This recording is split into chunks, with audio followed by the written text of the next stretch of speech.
Hello, Mr. Santos here. In this video, we're going to create a dog paw keychain with a heart using Onshape. First, hide the front plane and the right plane. Press N on your keyboard to set View Normal to, and press F to fit the view to the screen. Now let's start a sketch on the top plane. We'll begin by creating a circle. For this example, make the circle 1 inch in diameter. You can choose a different size later if you want.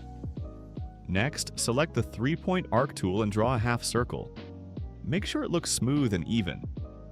Now choose the center point circle tool and click on the arc. Create a small hole with a diameter of about 0.15 inches.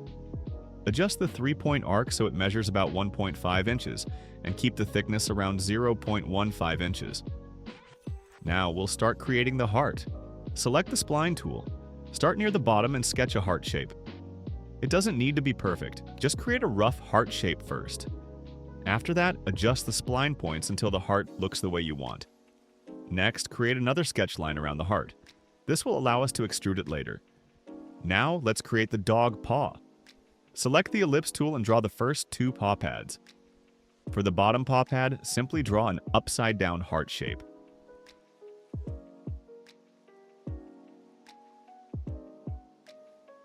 Once everything looks good, click Confirm to finish the sketch.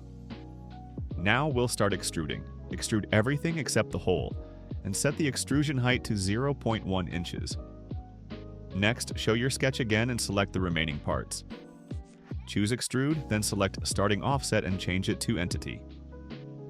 Click on the correct face and set the extrusion height to 0.1 inches.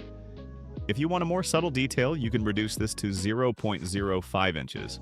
And there you have it, your dog paw keychain with a heart.